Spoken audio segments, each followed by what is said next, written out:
What's up, travelers? Prinston Hicks coming to you from Sameness. I'm actually out here in the Cullen Sculpture Garden today, and it's a little bit weird because today I can't use the tripod because they have some rule at the Sculpture Garden that you can't use the tripod. So it's a weird rule, but I'm still going to get the video done anyway. But what I want to talk about today is actually an idea I talked about with my Amy a couple weeks ago, and that's the idea of the perpetuation of sameness. Now, to start this off, let me ask you a couple questions. Are your ideas unique? Do you actually think about where your ideas originate? Have you developed that independent judgment that makes you just a force in the world? A lot of people talk about being unique or having their own ideas or their own identity. But I want to talk about how we can sometimes perpetuate the same behavior over and over and over again, whether it's we learn something from our parents, whether we learn something from our siblings, social conditioning, whatever the case may be, we just simply perpetuate the same behavior. So there's many ideas that you've been given, ideas that you started off within your youth, and they've been given to you from a number of different places. Now, some of these are actually good. Now, I always use the example of something my grandmother taught me when I was really young, which was the idea of how the mind is the actual greatest tool that you have. So, for example, she told me I wanted to play sports, like a lot of people when they were young, but she told me that my mind was greater than any sport I could play, and I could achieve more with my mind. But just the power to manifest anything in the mind. Now, without going too far, this is a belief that I still learn today. As I started to read and I started to learn more about different concepts, it talks about the power of the mind and using the mind to your advantage and how it can manifest anything as long as you put your mind to it. It sounds a little bit cliche, but it's something that I've seen that's held true throughout my entire life. So, true, I perpetuate this idea, but this is an idea that's useful.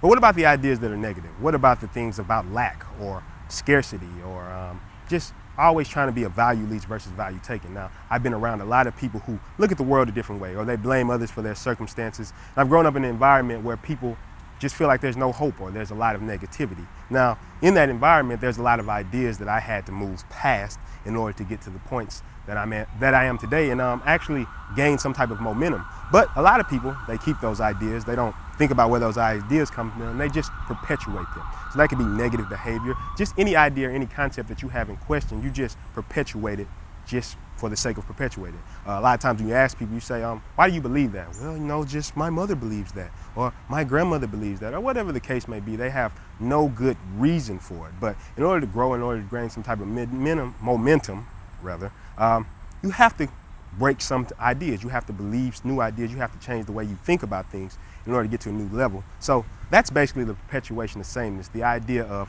just continuing a cycle over and over and over again and not thinking about why you do something or even taking time to analyze why you think the way you think about anything.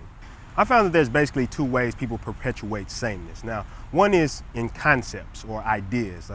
You'll hear people just regurgitate information over and over again. They just heard something, or they hear something they heard somewhere and they just tell it to you, and you can tell it's kind of not authentic. It's almost like when they say it, you can almost feel that somebody else is saying it. So they just take an idea, they take a concept, and they just perpetuate it. This is where a lot of the platitudes or a lot of the things that are actually helpful, like putting your mind to something and you can achieve it, actually get watered down because so many people perpetuate it without actually taking the time to think of the origin or what's the deeper meaning behind that particular idea. But there's also another place where it's perpetuated in behavior.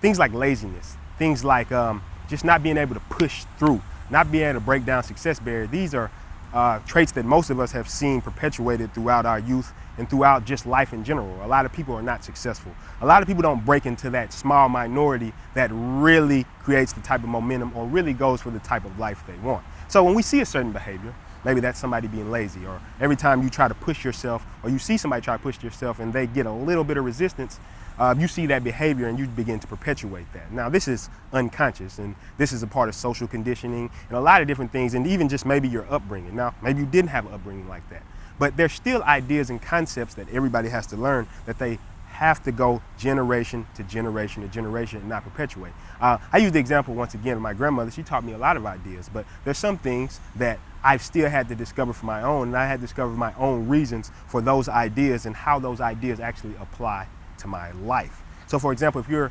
perpetuating a concept, if I'm going somewhere and I'm talking to somebody and I say something, I can speak with conviction about it, or I can speak truthfully about it because I've actually went out and tested it. I went and experienced it. I didn't read it and just saw it in a book somewhere and say, well, I'm gonna go tell somebody else that. So when I tell somebody an idea, I really believe in it. I have passion about it, and it comes out when you're talking to people. And I think that's what really entrenches people. But it's not just perpetuating an idea just for the sake of perpetuating it. But what about behavior? This is actually harder to get over, and that's perpetuating a certain type of behavior.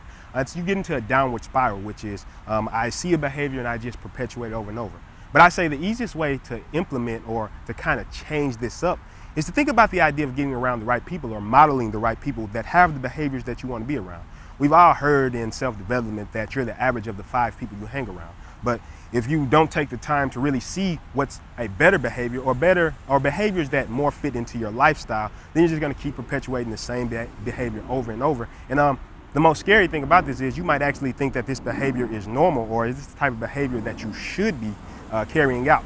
So that's just something to think about as far as perpetuating behavior. Think about not only concepts or things you say that you perpetuate, but also thinking about the idea of the behaviors, the day-to-day behaviors that you allow yourself to slip into that are just almost like an autopilot response, and you're not even thinking about why you don't want to get up, why you're being lazy, why you don't follow through, why you don't execute. All these things are things that are absolutely necessary in creating the type of lifestyle, creating the businesses that you want, and you have to make sure that you're on top of all these things. So the big question becomes, how or why do we even need to break this cycle? What's the point of us breaking cycles? Maybe I like the way I think. Maybe I like the behaviors I'm in. And a lot of times, maybe that's true. For some people, it's really true. Some people don't mind their life being the way it is. Some people don't mind lazy habits. Some people really don't mind the position they're at in life. But what about the subset? And I'm assuming if you're watching this video, you're probably part of that subset that really wants to make some type of change, whether it's in your business, whether it's in your life, or just anywhere in general where you want to improve. And this is why I talk about breaking the perpetuation of sameness. Einstein has a great quote, and I know I might not quote it verbatim, but he says you can't solve the problem at the level of thinking it was conceived. And that's where it comes down to breaking the perpetuation of sameness. Now, if you have a certain behavior or a certain thought process that's not benefiting you or it's not getting the results you want, the obvious thing to do is take a look at that and say, I'm going to change this. Why would you keep bumping your head against the wall over and over and over again, and you don't see any results from it and you don't change it up? This is something that I woke up one day and I was very adamant about changing the cycle or shifting the cycle, and just starting to get into that idea of taking massive action in order to reverse this cycle. Now, breaking out of behaviors is a lot harder than breaking a concept. You could drop a concept, but getting that emotional anchor, getting going and taking something and not perpetuating it is a lot more difficult when it comes to changing a behavior. So if you got a behavior from your parents, if you got a behavior from your grandmother, you got a behavior from some show you saw on television when you were younger, you have to aggressively take the time to reverse that cycle in order to get to a point of where you're doing things you want or getting to the lifestyle you want, or just developing that independent judgment that allows you to really create momentum. So the perpetuation of sameness manifests itself in a lot of different ways. Some of the big ways are the perpetuation of concepts and not thinking about the origin of where those thoughts originate, or also the perpetuation of behavior. We see certain people's behaviors and we just carry those behaviors out almost like zombies. We don't even think about why we do the things we do. So just to wrap it up, take time to think about that. Think about why you do the things you do. Think about where your thoughts come from. Or take time to develop that independent judgment that's going to allow you to start creating your own reality and create your own world around you. That's a big part. Don't just perpetuate behavior. Don't just perpetuate ideas. Take time to learn those ideas and think about why you think about the ideas, and basically create the life you want, create the business you want. So, as usual, hope this video has been helpful to you. If you want to hear me discuss anything on this video blog, leave me a comment below or send me a message to this email. Also, like and subscribe for more, and I'll see you next time.